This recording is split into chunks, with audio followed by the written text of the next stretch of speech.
Before he did Superman, which I guess really made him well-known to audiences all over the world, he had been in about 90 different stage productions, and he just completed a film called Somewhere in Time. He's off to England, where he'll film Superman Part 2. Would you welcome Christopher Reeve? Chris.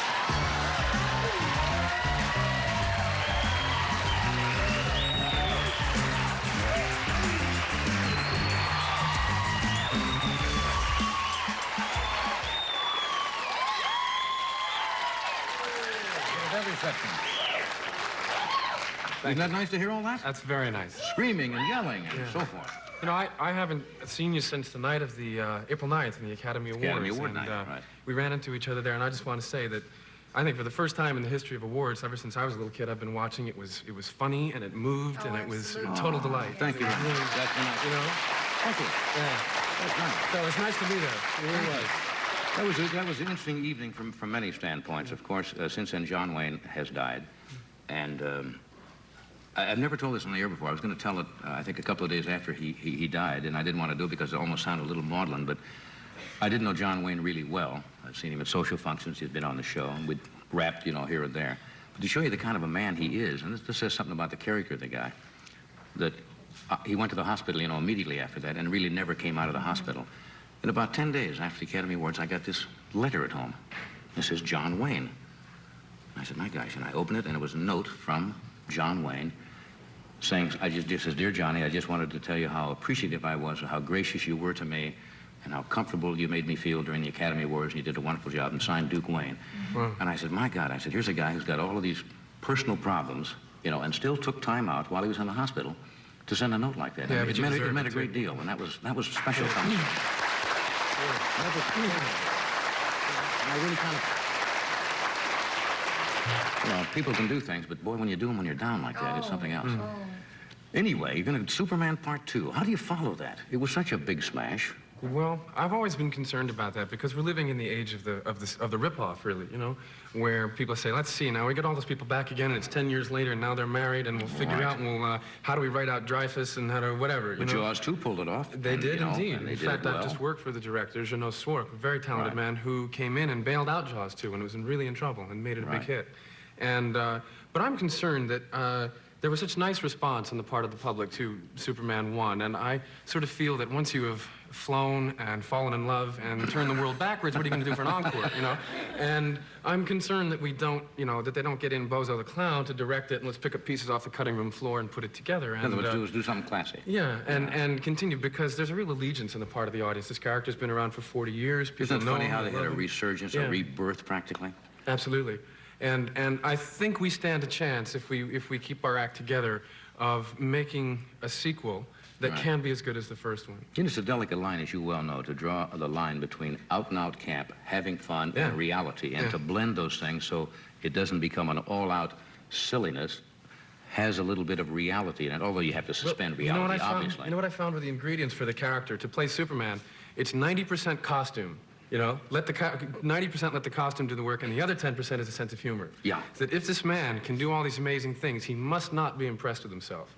He must be very laid back, you know. He must say like, well, yes, I fly, you know. And there's no, you know, there's no big deal about it. It's not like, I am, you know, I'm gonna knock your heads together, you know. Yes, I am faster than a speeding bullet. I mean, that's just very low key. Did you see the sketch we did one night? Yes. Oh no, the Superman. I thought you were talking about the sheep. No.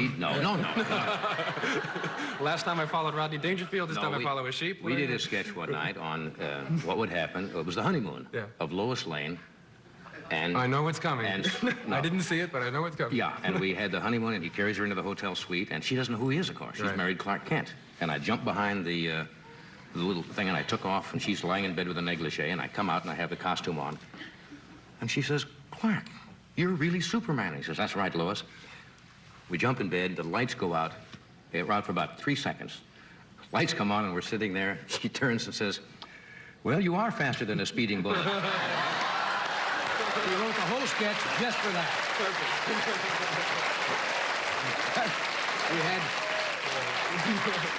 We had nothing else in the sketch except we build up just to that one line. I said, that's worth it. We got to do it. Now, sometimes when my staff tells me things about people, I think it's almost like a setup. But I understand when you were growing up, your parents did not want you to watch television very much. Absolutely. Was it completely verboten or just Just was selective or not what? an ingredient in the house. You know, like some people don't have wall-to-wall carpeting. We just didn't have a television, you know? That was by choice. They The didn't only time I ever got to see television was when we went around the corner to these people named the Forbes, and were left off for babysitting. And the first place we'd go was right to the basement. We'd watch Zorro, Sky King, Bat Masterton, and episodes of Superman. Did your folks feel that it was just Brain damaging. educationally that it was brain gonna... damaging? Absolutely. And I tell you something, there's a kind of a myth that goes around the way people bring up kids a lot today, that if the kid's happy, if he's quiet and occupied, you know, put him with a blanket or a coloring book and watch TV and he's happy. But my parents held out a kind of higher standard than that, Right. which is that a kid comes out not knowing too much and he should be taught things. So we all, we had a very magnetic father. He can do anything from play Parcheesi to ski and translate Dostoevsky. And he made learning fun. So we learned how to ski, we learned how to paint, we learned how to play the piano, we learned, you know, a lot of things. And then later, when you get older, when you're 15 or 16 or something, say, I hate that, and you can give it up. But when you first come on the scene, you don't really know too much. And I really respect my parents for making learning fun, and television was not part of it. Yeah, either that or they...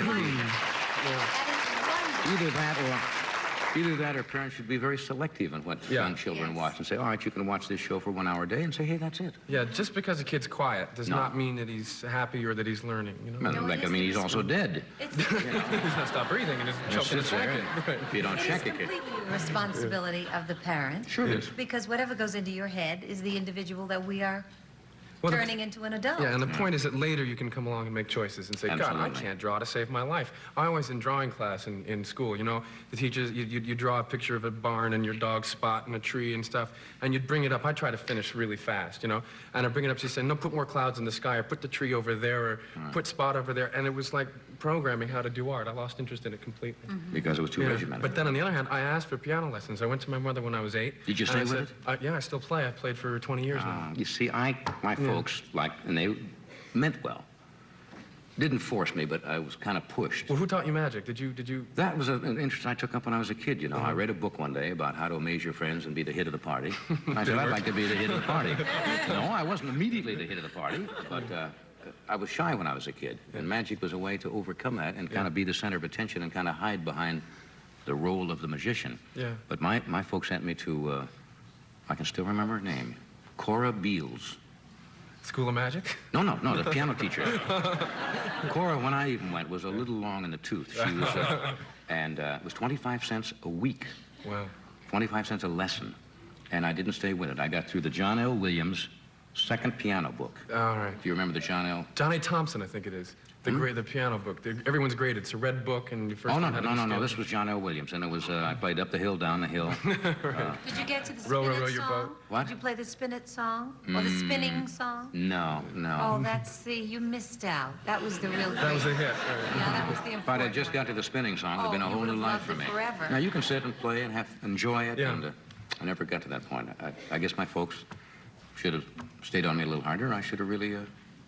Well, really maybe they were practice. giving you the right to make your own choices. That's true, but I think sometimes the parents have to push a that's little bit. true. Now, they're probably watching. They'll say, hey, he's turning on us. That's right. I know. We give him everything. That was my fault. I didn't really have any interest in it. Well, all right, you're right. It's a little bit of everyone's fault. Sometimes it's not presented in a way that it's really fun. Well, I didn't like Miss Beals. She was Miss Well, Beals. then, right Miss Beals away, no, Miss Beals you're had a in ruler. trouble. You see, and I don't think that's the way to teach piano. When you go, Oh, and Miss Beals would say the white key. oh. She saw too many James Mason movies, Yeah, and Miss I think Bill. Miss Beals, you know, Yes. my knuckles grew very large, and I didn't say, well, you fly your own plane? Yes, I do.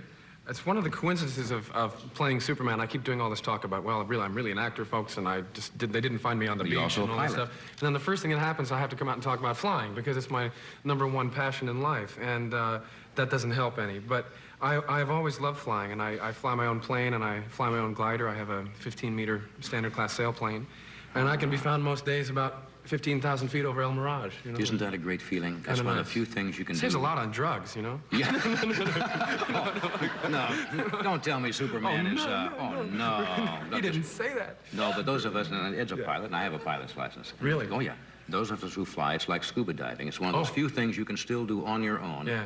in which you are not connected with anybody else, and I was invited by, my plane is a Beechcraft, and I was invited by Mrs. Olive Beach, who runs the factory and built with her husband the first Stagger Wing in Travel Air in 1924, invited to come by the factory, and I was there yesterday or the day before, and I brought my plane, I have a Bonanza, to see where it was made, and the plane was so happy to see where it came from, you know, and I said, if you don't behave yourself, I'll have you stripped down for parts. Should have taken a card back there for Father's Day or something. Right. Well, that's funny. You've got a lot of interest then. Yeah, I fly planes, I fly gliders, and... You would like scuba diving then?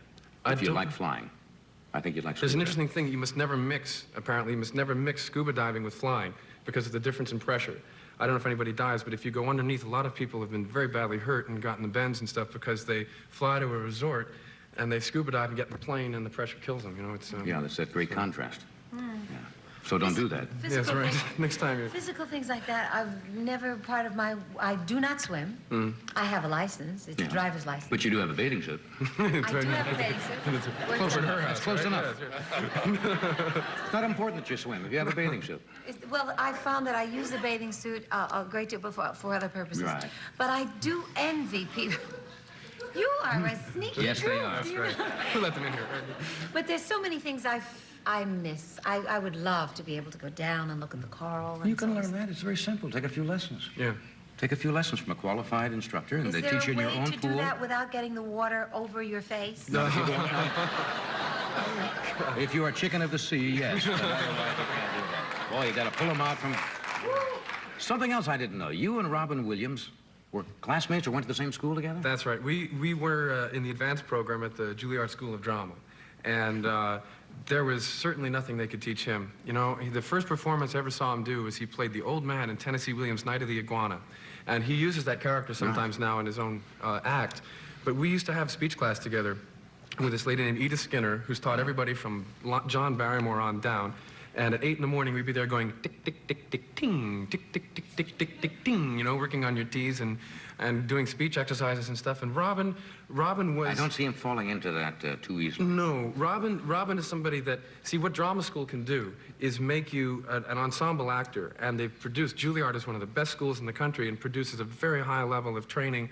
You learn how to move, fencing, mime, tumbling, acrobatics, acting, but Robin Williams has such special originality that would be a waste if he were grooved into the norm, you know what I mean? He's one of really those have to- special people that should be left on his own. He's a stream of consciousness type Yeah. of performer, and Yes. he's when he's on, he can really be extremely, extremely funny. But you have to let somebody that really Yeah. know, then you shouldn't try to... Absolutely. I admire Mindy just for standing there. That's not an because- easy task. Oh, it's a difficult thing to do. She's in the presence of a genius, really. Well, Ed has the same problem.